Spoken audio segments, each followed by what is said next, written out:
Welcome po dito sa ating channel. Samahan niyo po ako na mag-explore ng iba't ibang kagamitan pagdating sa espiritual. Tara na po! Magandang umaga po, magandang tanghali, magandang hapon, magandang gabi, mga kaantingero-antingera ko dyan. Tara na po, samahan niyo po ako dito sa video na ito.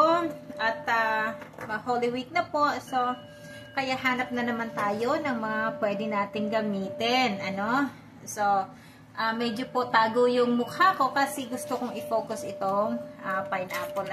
So, syempre pumunta ako sa tindahan, naghanap ako ng magandang ng pinya. Kasi alam naman natin na ang pinya ay napakaganda pagdating sa gamit sa pantigal po. So, hahanapin po natin kung may siya dito, may seeds, So, ngayon, ito ay tatanggalin natin. Tanggal. Matigas. Tanggal po. Ayan. Natanggal natin, So, po. Ngayon, syempre, itatanim natin ito. At pwede rin naman po na ito ay patuyuin, Huwag pong ihihiwa-hiwalay, basta patuyuin lamang ng ganito na tapos ilalagay siya sa bowl o kaya sa container po, sandali po, pakita ko sa inyo.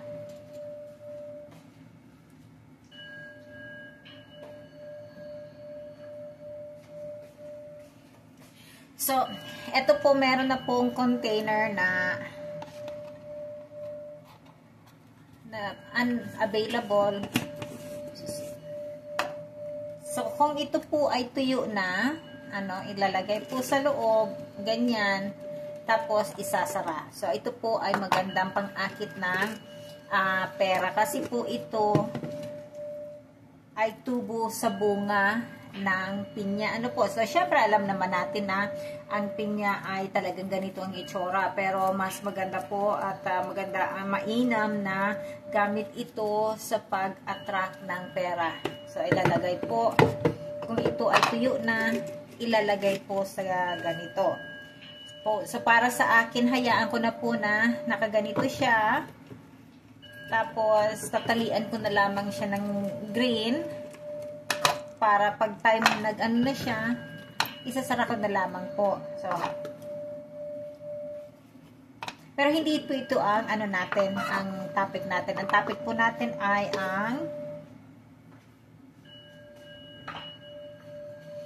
itong mga mata. So, maghahanap po tayo ng buto ng pinya. Kasi, ito pong mata ng pinya, kung titingnan ninyo, ay nakasara. So, hindi po ito pwedeng gamitin na pang-akit ng pera kasi ito ay nakasara. Ito ay ginagamit sa pang-pigal po or sa yung parang hindi ka mapansin ng tao. So, maganda po ito. Pero yun pong niya, yung kahoy niya, yung dahon niya na tumubo dito, yun ay ang magandang pang ng pera.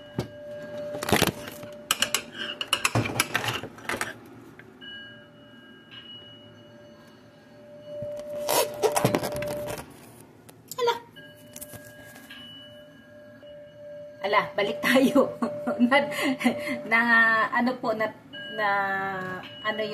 Baliktad yung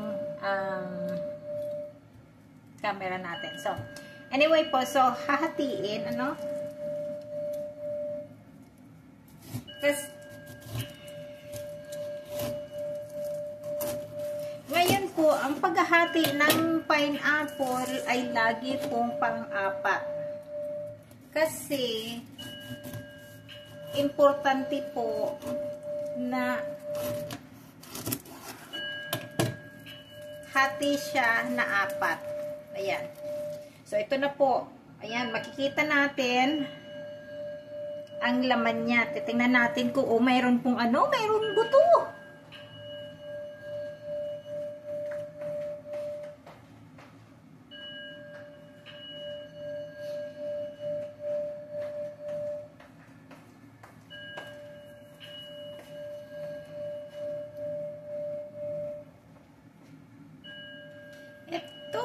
siya. Oh, may buto, may buto. May buto po. Ayan. Ito, oh, may buto. So, kukunin po natin yan. Ano? Kasi ito'y napakagandang gamit natin. Ay. So, aanuhin po natin. Iipunin yung buto. Ayan. So, iipunin natin. Sandali po, ha?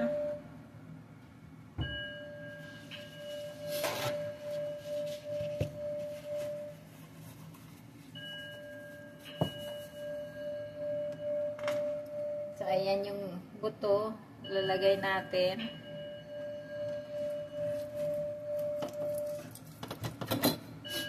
Tingnan po natin kung ilan ang mahahanap natin. Ano?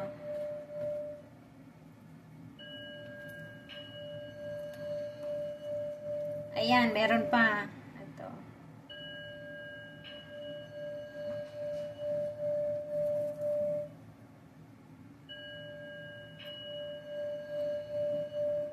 Ayan po.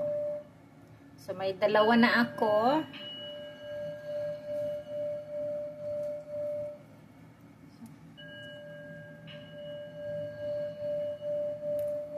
So, makikita po ninyo na ang mata, ano, yung mata niya, ayan, yung fully heal na po na mata, ayan, bukas siya, ano, bukas ay, ano,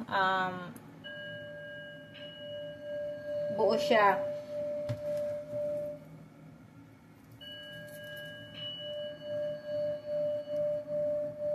Tapos, ayan po, makikita ninyo yung mga ano, hinati natin. So, hahanap po tayo ng buto. Ito parang buto ito. Hindi. Buto hindi.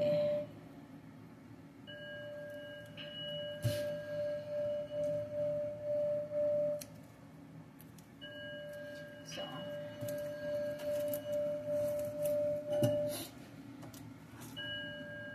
ngayon, magka-slice po ako.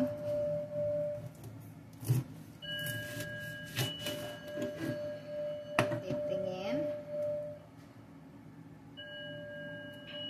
Wala siyang buto.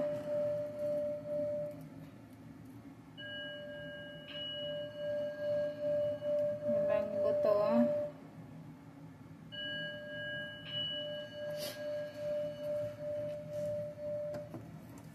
So far po, dalawa pa lang na buto ng pinya, ano.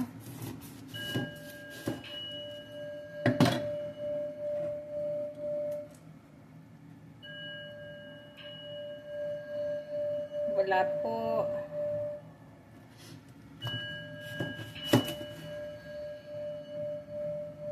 Kaya maganda po kapag makakuha tayo ng buto ng pinya. Meron pong ano, merong marami ang buto niya, merong bihira.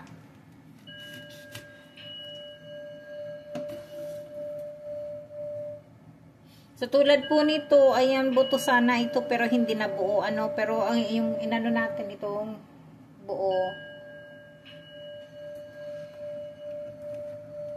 So ayan.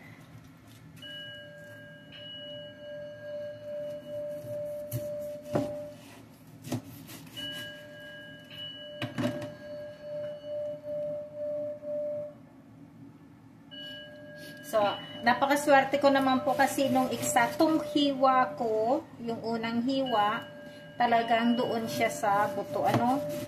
So, maganda po yun na talagang bigay sa akin. Kita naman po ninyo ito, may mga paano, buto sana ito, kaya lang hindi na buo. Ayan.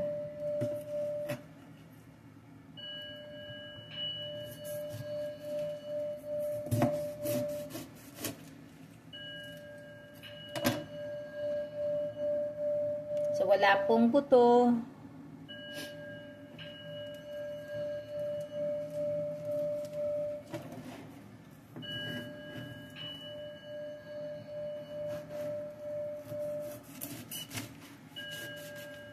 So, siguro ko po kapag, ano no, tingnan natin. Hindi. Kala ko buto. I was hoping na buto.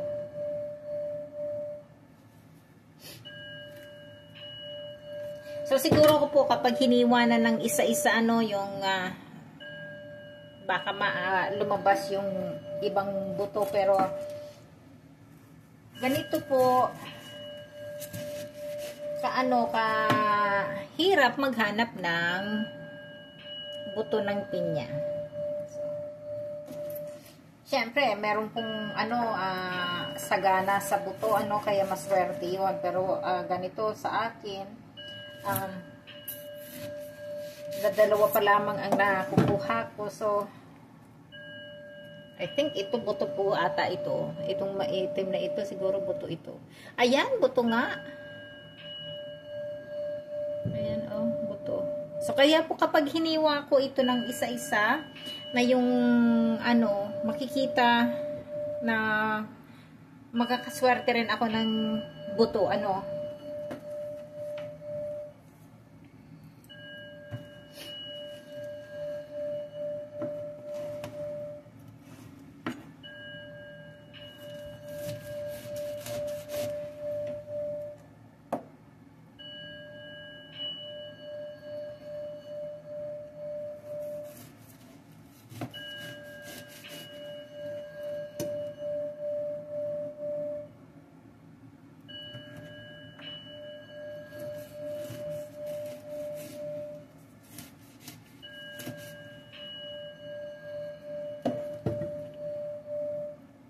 Ayan.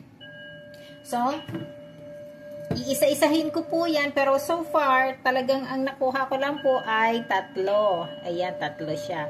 So, ito ay hindi po ito buto. Ayan, 3 lang nakuha ko. So, salamat po sa ninyo. Sa sama ninyo sa akin. At ito ay gagamitin ko po sa yung tinatawag na yung tigal po, so, kasi yung tigal po sa Bicol, yung kapag kaharap mo na yung kaaway mo, hindi nakakaimik, at nawawala sa isip niya kung ano ang ikinagagalit niya sa'yo, yung bali siya na hindi hindi niya nare-realize na galit pala siya sa'yo. So, hello po mga kaantingero-antingera ko dyan. Ito po, nahiwa ko na lahat yung pineapple. Kikita ninyo. So, marami na rin po ako nakain. Ito na po yung, balat niya.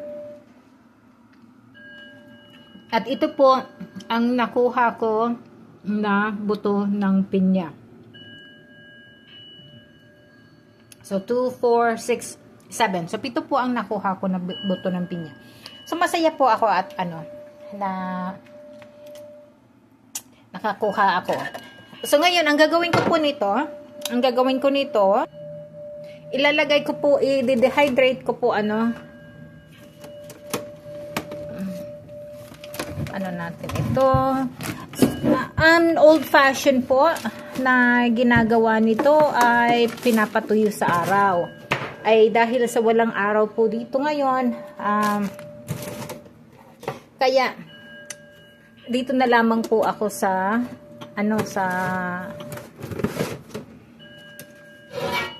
ngayon ilalagay ko